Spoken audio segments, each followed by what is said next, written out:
আসসালামু আলাইকুম। BD job গ্যালারির পক্ষ থেকে আজকের ভিডিওতে সবাইকে জানাই স্বাগতম। আজকের ভিডিওটির বিষয় কোটা সংস্কার আন্দোলন ও জুলাই বিপ্লব। আজকে দেখবেন পর্ব ৩। আগের পর্ব দুটি যারা দেখেননি ভিডিও ডেসক্রিপশন বক্সে দেওয়া লিঙ্ক থেকে দেখে নিতে পারবেন।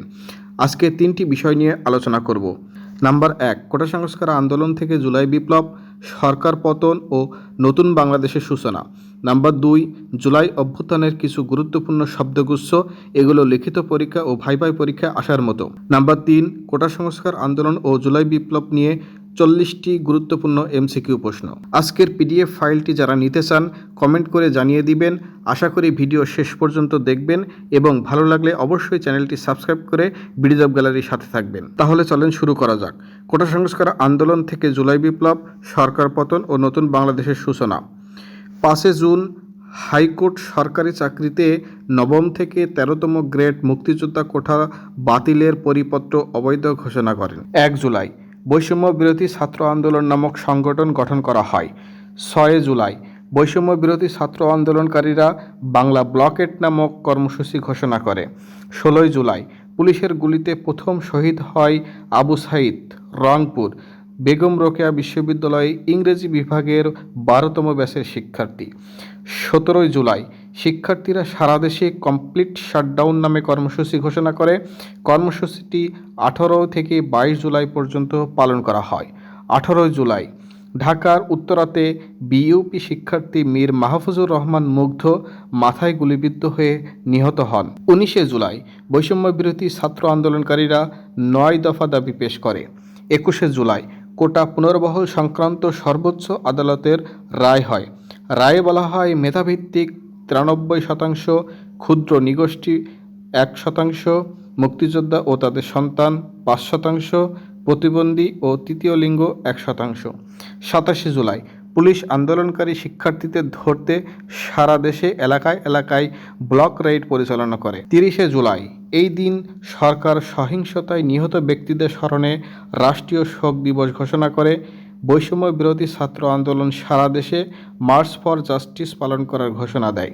31 জুলাই এই দিন মার্চ ফর জাস্টিস কর্মসূচি পালন করার পর আন্দোলনকারীরা রিমেম্বারিং আওয়ার হিরোজ কর্মসূচি ঘোষণা করে।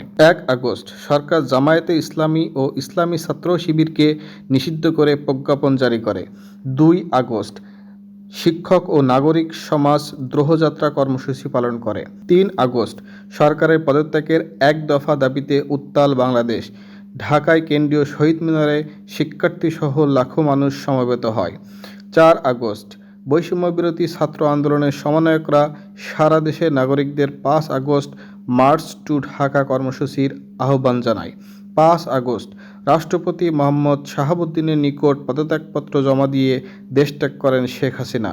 সেনাপ্রধান জেনারেল ওয়াকারুজ্জামান অন্তর্বর্তী সরকার গঠনের ঘোষণা দেন। এখন দেখব জুলাই অভ্যুত্থানের কিছু শব্দগুচ্ছ, এক নজরে পড়ে ফেলবেন।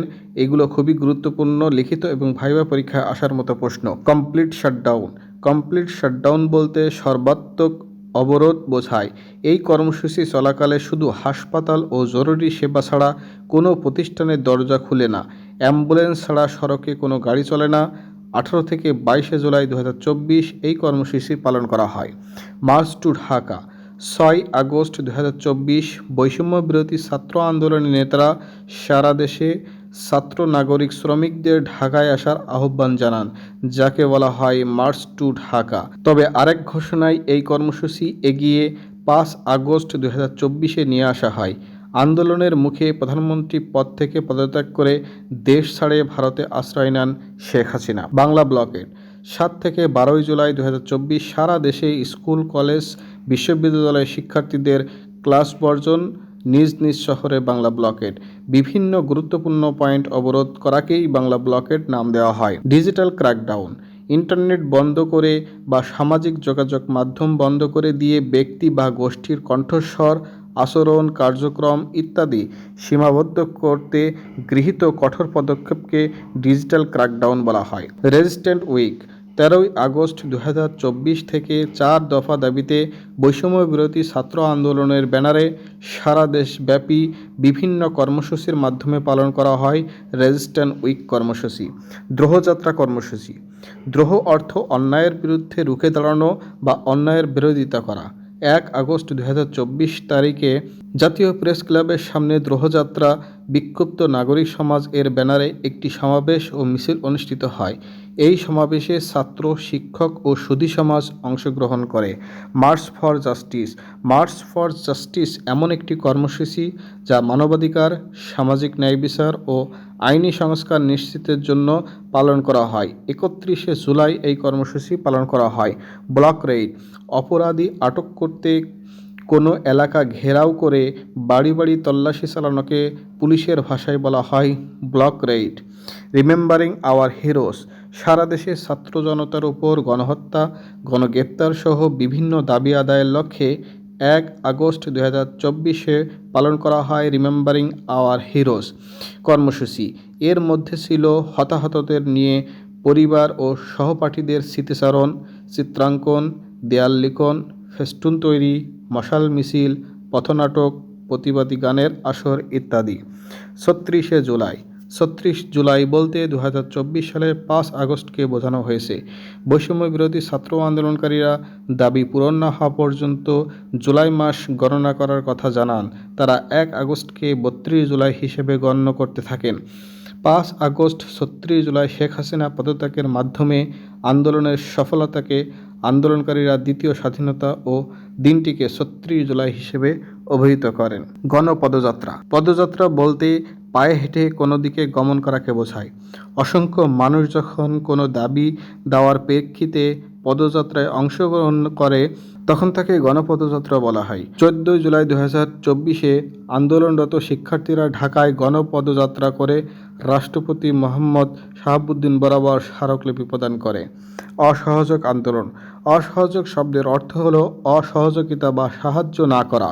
অসহযোগ আন্দোলন বলতে সব ক্ষেত্রে সরকারকে অসহযোগিতা করার আন্দোলনকে বোঝায়।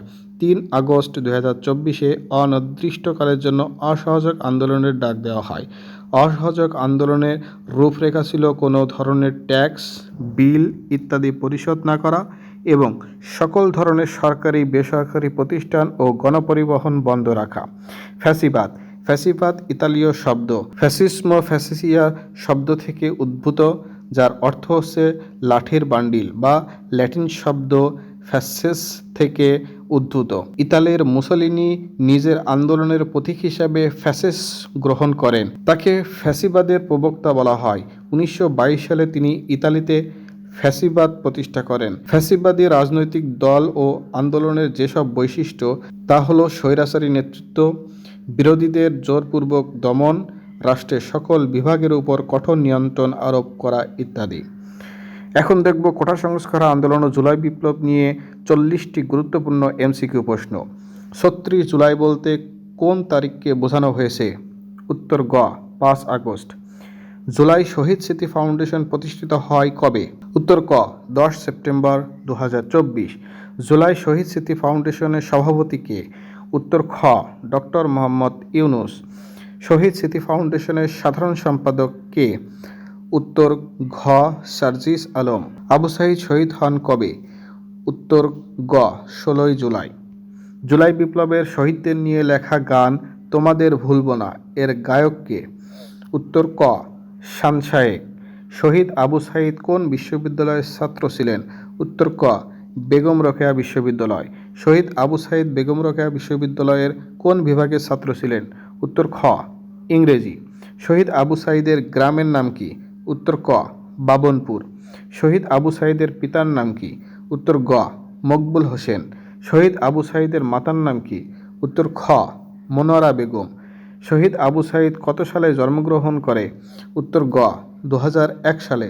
শহীদ আবু সাঈদ বেগম রোকেয়া বিশ্ববিদ্যালয়ের ইংরেজি বিভাগের কততম ব্যাচের ছাত্র ছিলেন? উত্তর গ 12তম ব্যাচের। শহীদ আবু সাঈদকে নিয়ে লেখা কবি শহীদুল্লাহ ফরায়েজির কবিতাটির নাম কি? উত্তর ক প্রজন্মের বীর। মীর মাহফুজুর রহমান মুগ্ধ শহীদ হন কবে? উত্তর গ 18 জুলাই। শহীদ মীর মুগ্ধ কোন জেলায় জন্মগ্রহণ করেন? উত্তর ঘ ঢাকা। মীর মুগ্ধের গ্রামের বাড়ি কোন জেলায়? উত্তর খ ব্রাহ্মণবাড়িয়ায়। মীর মাহফুজুর রহমান মুগ্ধ খুলনা বিশ্ববিদ্যালয় থেকে কোন বিষয়ে স্নাতক শেষ করেন? উত্তর গ গণিত। পানি লাগবে কারো পানি কথাটি কার? উত্তর ক মীর মুগ্ধ। কোটা বিরোধী আন্দোলন 2024 কবে থেকে শুরু হয়? উত্তর ঘ 5 জুন। বৈষম্য বিরোধী ছাত্র আন্দোলন নিহতদের স্মরণে 1 আগস্ট 2024 যে কর্মসূচি পালন করা হয় তার নাম ছিল রিমেম্বারিং আওয়ার হিরোজ। বৈষম্য বিরোধী ছাত্র আন্দোলনের দ্রোহযাত্রা কর্মসূচি পালিত হয় কবে? উত্তর ক 1 আগস্ট। ঢাকাসহ বিভাগীয় সদর জেলা সদর ও বিভিন্ন সিটি কর্পোরেশন এলাকায় অনির্দিষ্টকালের জন্য কারফিউ জারি করা হয় কবে? 4 আগস্ট। সম্প্রতি দেশের প্রধানমন্ত্রী শেখ হাসিনা পদত্যাগ করে কবে? উত্তর গ 5 আগস্ট। দেশের প্রধানমন্ত্রী শেখ হাসিনা পদত্যাগের পর দেশ কতদিন সরকার শূন্য ছিল? উত্তর গ 3 দিন। কত সাল থেকে কত সাল পর্যন্ত জন্ম নেওয়া প্রজন্মকে জেনজি বা জেনারেশন জেড বলা হয়? উত্তর গ 1997 থেকে 2012। জেনজি এর পরবর্তী প্রজন্ম কী নামে পরিচিত? উত্তর ক জেনারেশন আলফা। বৈষম্য বিরোধী ছাত্র আন্দোলনে মার্চ টু ঢাকা কর্মসূচি পালিত হয় কত তারিখে? উত্তর ঘ 5 আগস্ট। সম্প্রতি 20 সেপ্টেম্বর 2024 বৈষম্য বিরোধী ছাত্র আন্দোলনে প্রকাশিত প্রতিবেদন অনুসারে জুলাই আগস্ট ছাত্র জনতার অভ্যুত্থানে কতজন শহীদ হন? উত্তর ঘ 1423 জন। বিভিন্ন উৎস থেকে বিভিন্ন শহীদের সংখ্যা পাওয়া যায়। স্বরাষ্ট্র মন্ত্রণালয় থেকে 26 সেপ্টেম্বর 2024 প্রকাশিত মৃতের সংখ্যা 717।